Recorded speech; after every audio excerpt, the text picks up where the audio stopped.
a man accused of mouthing off, but today he made a public apology to the Bahamian people, pleading for their forgiveness.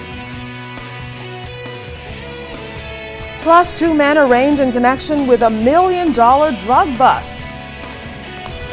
Aggressive measures being taken by the task force to fight Ebola. We'll tell you all about it coming up in the Bahamas Tonight. Now in HD.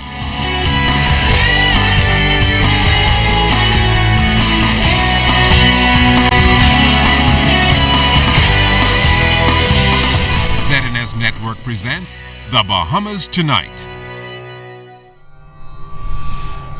This portion of the news brought to you by BTC Every Day.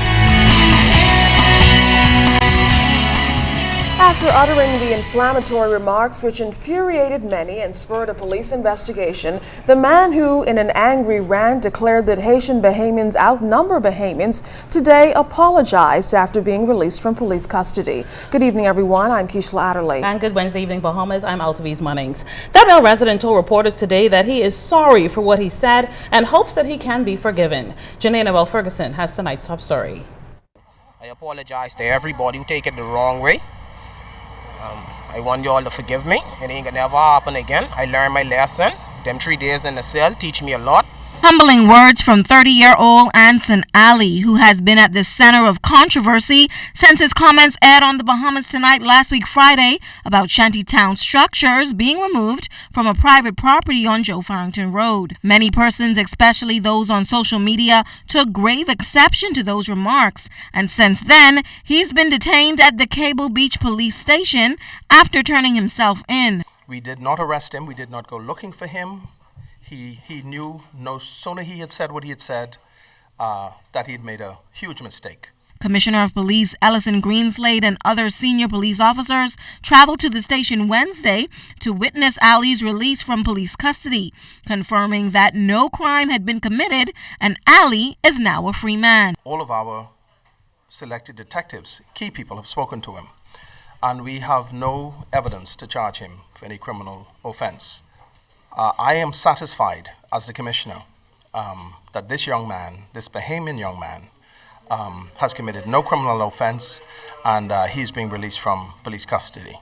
Members of the media were allowed to talk to the 30-year-old after his release. He admitted he surrendered to authorities to right what was a wrong. I start thinking about it. I say, I ain't kill nobody, I ain't shoot nobody, I ain't rob nobody. And I think it ain't making no sense running. And you could turn in yourself and make things better. Cause see, I say to myself, whilst I was hiding before I turn in myself, I say to make it better, cheap I turn in myself and apologize to the people and make them think what I said wasn't really what I meant to say. You understand? So that's why I really turn in myself, because I wanted my Bahamian people to forgive me for what I said. But why did he make those comments? I said what I said because it was on a Sunday. The landlord was still collecting money from people. He collect the money from people, and the next day he come with the tractors and thing to break down the place. And we had a lady, an old lady, but couldn't really, she could walk all right, but she was inside because she didn't know what's going on. And the tractor almost killed her. That's what really had me upset, to cause me say what I say. But I made no harm to my Bahamian people, or no one was on my side because I was wrong.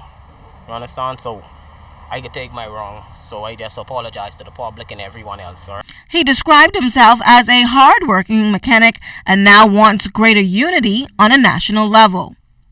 Janae Noel Ferguson, ZNS Network News. There are more developments in this story. The Haitian embassy is now condemning remarks made last week by Anson Ali. They're also calling upon the Haitian community to refrain from making comments which could strain the good relations between Haiti and the Bahamas. Well, in a statement, the Haitian embassy says it deeply deplores and vigorously condemns such irresponsible rhetoric, which is totally unacceptable and would not be tolerated. Those feelings, the statement read, are not shared in any way and at any moment by the Haitian community as a whole. The Haitian embassy continued that it understands the trouble and outrage caused to Bahamians and wants to express deep concern regarding this misguided and unfortunate isolated incident created by the individual. Well, Minister of Foreign Affairs Fred Mitchell also used the opportunity during the Heads of Mission diplomatic meeting today to once again address those controversial comments interpreted by some as threatening. Mitchell reiterated that the statements made were not a reflection of the majority of those Haitians or persons of Haitian descent and shouldn't be taken out of context. Most people want to be law-abiding citizens of a country and have no concern really, despite whatever politicians think, have no concern about politics as such. They just want to get on with their regular lives. And so our role, or the politicians' role and shapers of public policy in those situations, in my view, is to ensure that people see things in context and in scale, and to say, let's not get carried away here and remember the larger picture, which is, this is the Commonwealth of the Bahamas. There is nothing which was said which undermines the integrity of our state. We have agencies of the government who are responsible for dealing with threats to the state, if there are such threats, and let them deal with it. It seems as though Defense Force officials are having a busy week, capturing close to 100 Haitian migrants yesterday alone.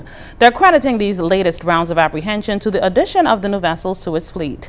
C.S. Gadley was at the Coral Harbor base as the migrants arrived in the capital and were handed over to immigration officials to face repatriation. Looking to rid the country of illegal migrants, government has beefed up its efforts in securing our marine borders and cracking down on those who are here illegally. And as that November 1st deadline approaches for the new immigration policy, more and more undocumented nationals are still making their way to our shores. Among them, 97 Haitians who were found on Tuesday just west of Harvey Key in the Exumas. The first group of 64 arrived at Coral Harbor at 2 p.m., where one Haitian man was found dead, the others in poor health. The remaining 33 came in shortly after 5.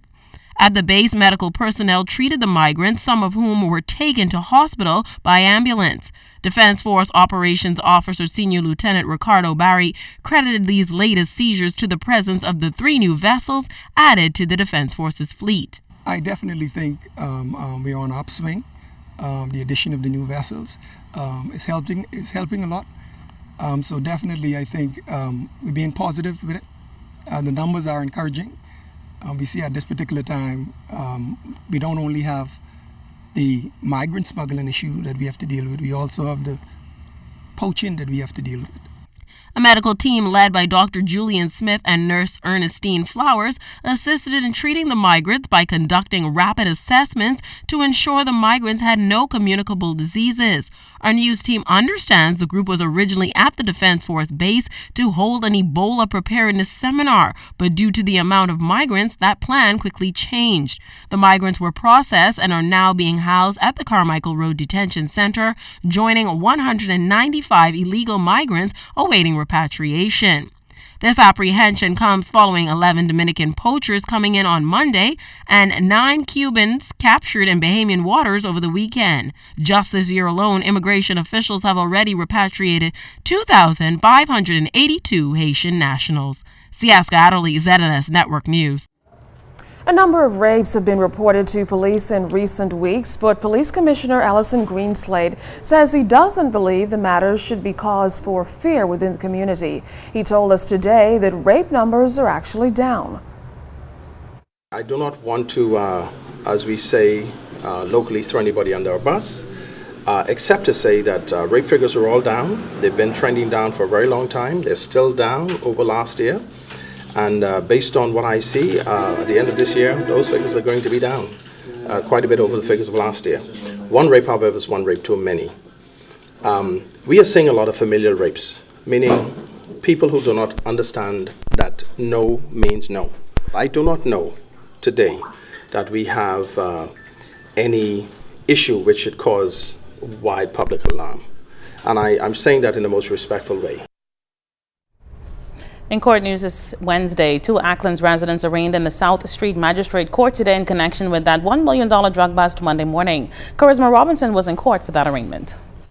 36-year-old Brian Hanna and 32-year-old Danny Hanna have been remanded to prison in connection with that big marijuana find on the high seas. Police say that the Acklands Islanders were caught during a sting operation early Monday morning, 1 mile south of New Providence. Operation Showtime officers and Harbor Patrol officers intercepted the 32-foot vessel and reportedly found $1 million worth of drugs on board, along with 2 suspects. In court today, the Hanna cousins had to answer to 1 count of possession of dangerous drugs with intent to supply and 1 count of conspiracy to possess dangerous drugs with intent to supply. However, they both pleaded not guilty, but prosecutors believe the men conspired with others in the matter.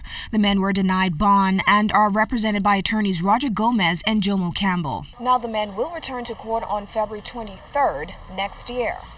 Charisma Robinson, ZNS Network News. Well, not guilty of murder and manslaughter was the verdict delivered late this afternoon in the trial of Darius Bannister. As Fern Carey reports, jurors took over 3 hours to decide the fate of the 23-year-old Nassau resident.